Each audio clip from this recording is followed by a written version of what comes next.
Physicians at Tower Medical Clinic are qualified specialists who combine state-of-the-art medical technology with personal patient care.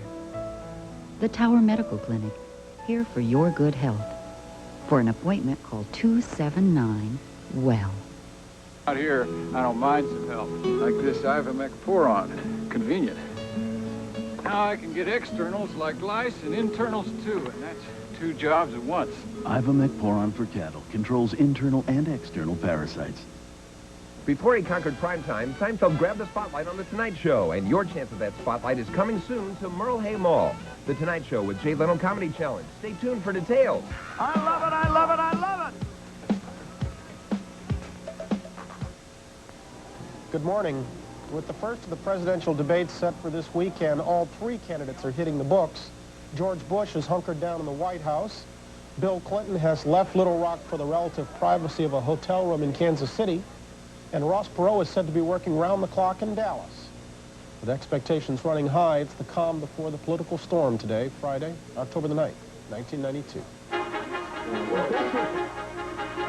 From NBC News, this is Today with Bryant, Gumbel, and Katherine, Couric.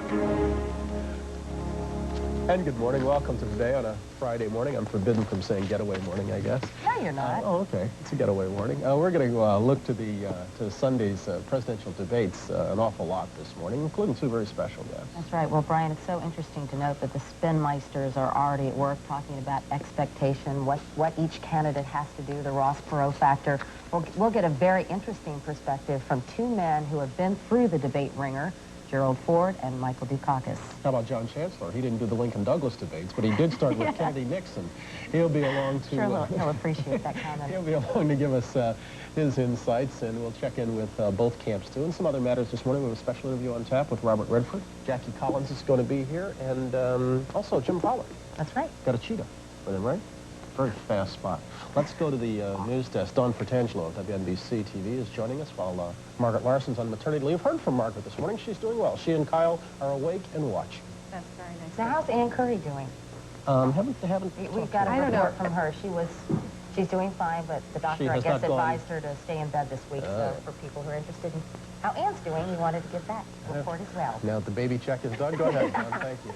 Thanks, Brian. Good morning, everyone. With President Bush, Bill Clinton, and Ross Perot set to go head-to-head Sunday in their first presidential debate, there's already a hot debate over patriotism. Last night, President Bush continued his assault on Bill Clinton's activities during the Vietnam War. Jim Miklaszewski is at the White House with more. Good morning, Jim. Good morning, Dawn. You know, President Bush had said that the recent success in the Gulf War should forever bury the guilt and the ghosts of Vietnam. Well, they've now been resurrected for this campaign. In a satellite campaign appearance from Houston, Bush once more raised the issue of Bill Clinton's anti-war activities abroad. And I simply, for the life of me, cannot understand how someone can go to London, another country, and mobilize demonstrations against the United States of America when our kids are dying halfway around the world.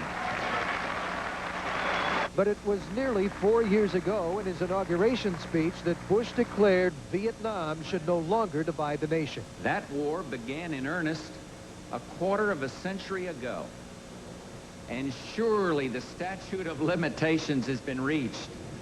This is a fact. The final lesson of Vietnam is that no great nation can long afford to be sundered by a memory. But Bush's latest accusation sparked a stormy debate on the Senate floor. And when he said we shouldn't be sundered by the memory of that war. Now the president sunders the nation by raising the memory himself. Stumping in New Orleans, Bush didn't talk about it. But aides say Bush is prepared to bring it up in the debates. They know Bush will get hammered on the economy, so he'll need some ammunition, like the credibility issue, to put Clinton on the defensive. Clinton, on the other hand, will counter with charges about Bush's role in the Iran-Contra scandal and U.S. policy toward Iraq before the war. But saddled with a lousy economy, the president will not let this issue go. Recent polls show that on the issues of trust and credibility, George Bush and Bill Clinton are about even. They've both got problems. So So if this is the White House's October surprise, it could backfire. Dawn? All right, Jim, thanks. For his part, Bill Clinton was quick to react to the president's raising of the loyalty issue. He calls it a new low in the campaign. More now from George Lewis. Desperation tactics. That's how Clinton and his aides labeled George Bush's attack against the Arkansas governor. The president saying that Clinton was wrong to demonstrate against the Vietnam War while he was a student in England. I felt really sad for Mr. Bush yesterday. I mean, here we are on our way to a debate about the great issues facing this country and its future, and he descended to that level. Campaigning in Pittsburgh, Clinton's running mate echoed that theme, saying the president is unwilling to face the real issues. He doesn't have any program to create jobs in this country, so instead, he's reaching down to sling mud, and he comes up with a handful of dust.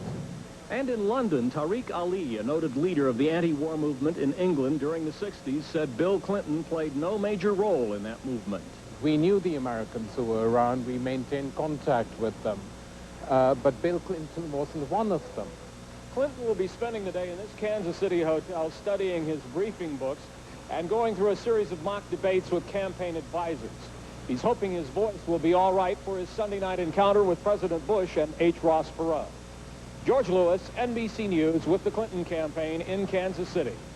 And Congress is calling it a session. On Thursday, the Senate adjourned after approving a new tax bill, which, among other things, would expand individual retirement accounts and repeal taxes on a number of luxury items. But it includes new taxes opposed by President Bush. The Senate also approved a measure to make carjacking a federal crime. Hundreds of people were evacuated during the night after a huge explosion at an oil refinery near Los Angeles. At least 14 people were hurt in the explosion and fire at the Texaco refinery. The explosion could be felt from miles around. People living nearby were evacuated because of toxic smoke. Officials decided to let the fire burn itself out. Former West German Chancellor Willy Brandt has died. Brandt won the 1971 Nobel Peace Prize for his role in improving relations between East and West during the Cold War. 18 years later, Brandt would see the wall between East and West disappear with German unification. Willy Brandt died Thursday of cancer. He was 78. U.S. Air says its machinists could be back on the job soon, perhaps as early as this weekend, now that a tentative contract agreement has been reached. More than 8,000 machinists walked out on Monday, forcing U.S. Air to cancel hundreds of flights. The airline says it should be back to full service by Monday. NASA says it's lost contact with the Pioneer 12 spacecraft, which is circling Venus. Its mission was meant to last only 15 months, but 14 years, it just keeps going and going and going. NASA says Pioneer is out of fuel and out of touch and will soon burn up. And the Pittsburgh Pirates and the Atlanta Braves meet again tonight for Game 3 of the National League Championship Series. The Braves are leading 2-0. The American League is all even at 1 apiece. Last night, the Blue Jays beat the A's 3-1. Game 3 in that series is tomorrow. It is now 7:07. That's the news. Back to Bryant and All Katie. right, Dawn, Because thanks Dave for... Cohn really won that for the Jays. Do you think he'll play for the Yankees next year? A lot of people think that. No. Kind of get revenge on the Mets? Certainly not if he comes to his senses, he won't. Let's... Well, with George back there working, I mean, would you work for George? You got to wonder who good George is first. I know. Let's go to the weather now. But I don't want to make that kind of comment. Al Roker is joining us while Willard's away for a week. Albie? You're both safe. Okay.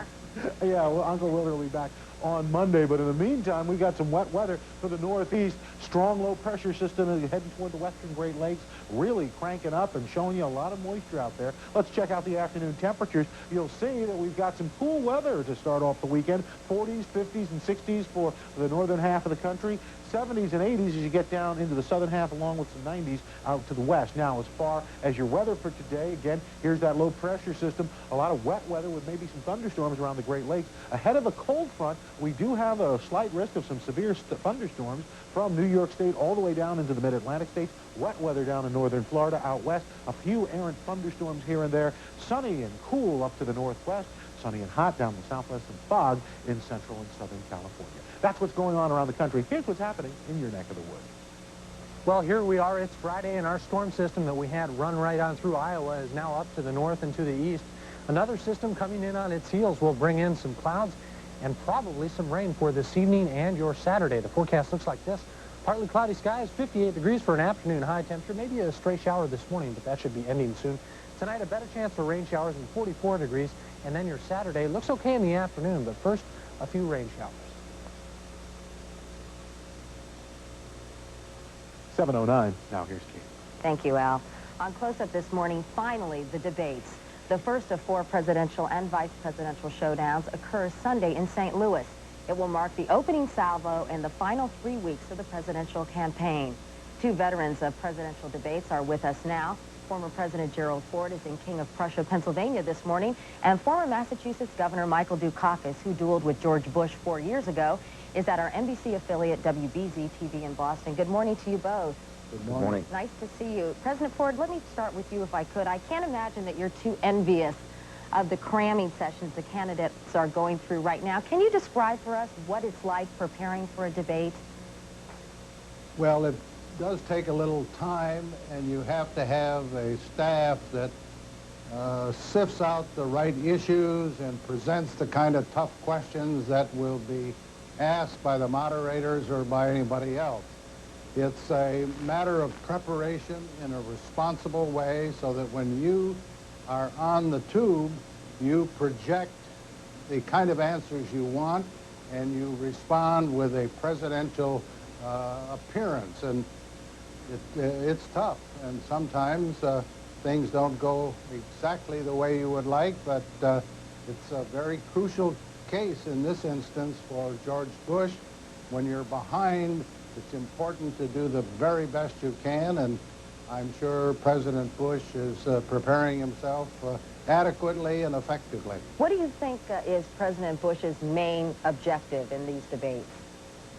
Excuse me. What do you think President Bush's main objective is in these debates? Well, the first thing President Bush should do is to come forward with an affirmative record that he has in foreign affairs, the fact that he has been successful in negotiating in the Middle East, the fact that he has done a good job in dealing with the collapse of communism in what was the Soviet Union, the fact that he has negotiated for a significant reduction in nuclear weapons. Those are things he ought to talk to the American people about, things that Governor Clinton could not possibly achieve as a newcomer.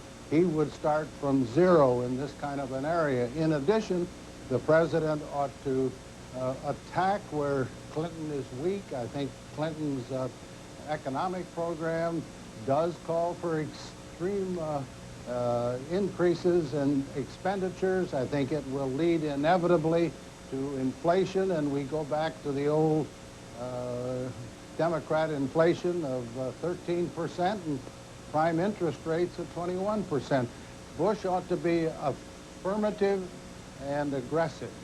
All right, I'll ask Governor Dukakis in a moment what Bill Clinton should do in the debates, but let's talk about Ross Perot for a moment. Do you think his presence will be an asset or a distraction? I think it's too early to tell exactly the impact of Ross Perot in this election. It certainly will be less now than it was back in June and July. Back then, the poll showed that Perot would probably get somewhere around 30%. The polls today indicate that Perot will probably get between 10 and 15%. In June and July, he was a viable candidate. In September and October, I think he's more of a spoiler than an effective candidate. All right, let me just mention we're having a little bit of satellite difficulty, but I think it's cleared up at this point in time. Some observers, President Ford, thought that you had studied too much before your debate with President Carter, that you were somehow too prepared, and that was reflected in your answer about Poland and Soviet domination during one debate. Let's listen to your response. Well, hold on 2 seconds. We're going to have a tape, and then we'll... Soviet domination of Eastern Europe, and there never will be under a Ford administration. Katie, I was fundamentally right, because the Polish people, even back then, had no desire to be under Soviet domination. The only trouble was I was about 12 years too early in making the prediction that the Poles were going to throw the Russians out, which they have done. I must admit, however, that in answering the question, I was not as full or articulate as I should have been. If I had simply said, yes, the Poles are opposed to Soviet domination and will not accept it, but I should have said there are 5 Soviet divisions occupying parts of Poland. Well, those are things you wish you had done differently, but fundamentally, I was right that the Poles wanted to throw the rascals out. All right, President Ford, thank you so much for talking with us. I'm afraid we're losing our picture, so we're going to move on now to Governor Dukakis. Governor Dukakis, do you really think a debate can make or break a candidate's chances of winning in November? Well, I think it may this time, Katie, because if President Bush doesn't do exceedingly well on Sunday and in the subsequent debates, this one may be over. So for him, the stakes are very high. On the other hand, this is a very important series of debates for Governor Clinton as well, no question about it. Let's talk about what Governor Clinton needs to do. We heard President Ford say that George Bush needs to focus on foreign policy and go on the attack against Governor Clinton. What do you think Governor Clinton's main objective is? Well, I think he's got to focus the debate on what the real issue is in this campaign, and that's the American economy and its future. I think he's done that very successfully so far in the campaign, and I don't have any doubt that he'll do a good job of doing it in the debate. On the other hand, Katie, if Bush continues to throw this personal garbage around, which he's been doing for the past week, if I were advising Bill Clinton, I'd tell him that if that stuff starts coming at him, to just hit Bush right between the eyes. I mean, there's no excuse for this kind of thing. Frankly, I think it's even worse than what was going on in 1988. And if Bush does it, Ross Perot may get into the argument on it. So I think it's a very risky strategy for Bush and the people around him, and I think Bill Clinton will be ready for it. You mean Ross Perot might get into the argument? He might then attack George Bush, is what you're saying? I don't think Perot is interested in that personal garbage either, and I think he resents it, as do the American people. So Perot's presence as the third man in that debate carries with it some additional risks if Bush persists in what I think is just an unconscionable line of attack that he's been engaged in now for the past few days. It was conceded, Governor Dukakis, that you did win your first debate with George Bush, but you did come under some criticism for your second debate. Many criticized the response you gave about the death penalty if your wife, Kitty, hypothetically had been the victim. Let's listen to that. Governor, if Kitty Dukakis were raped and murdered, would you favor an irrevocable death penalty for the killer? No, I don't, Bernard, and I think you know that I've opposed the death penalty during all of my life. I don't see any evidence that it's a deterrent, and I think there are better and more effective ways to deal with violent crime. In hindsight, Governor Dukakis, do you wish you had been more emotional in your answer? Oh, sure. I mean, I think there's no question that answer was not something that conveyed not only my caring about my wife, and I think everybody knows how deeply I care about her, but I think people were expecting something more. I think the problem in hindsight, Katie, was that as an opponent of the death penalty, I'd been asked that question about 1,000 times in my political career, and I treated it as a kind of routine question and gave what I'm sorry to say was a routine answer. And as President Ford said, every once in a while you goof, and I goofed. So would that be your advice to Bill Clinton, who sometimes talks in sort of technocratic terms, to show more heartfelt emotion? Yeah, I don't hear this technocratic stuff coming out of Clinton these days. I mean, I've known Bill for 15 years. We've worked closely together, and I think particularly these last few weeks, he's done a great job out there of articulating the issues in a way that's connecting with the American people. So I don't think that's a problem, but I think you just have to be alert to these kinds of things, and one of the things that I would suggest, frankly, is not too much rehearsing. I mean, I think I was over-rehearsed for the second debate, and I think it's important to spend some quiet time thinking about what you're doing. Go out, take a jog, relax, be fresh and ready to go. And I think one of the problems in that second debate, in addition to the battle fatigue that begins to hit you in the middle of October after months and months of campaigning, is that I spent too much time rehearsing and not enough time just kind of thinking quietly about what I wanted to say and how I wanted to say it. All right, Michael Dukakis, thank you so much for talking with us this morning. Good to see you. We'll be back in a moment. This is Today on NBC.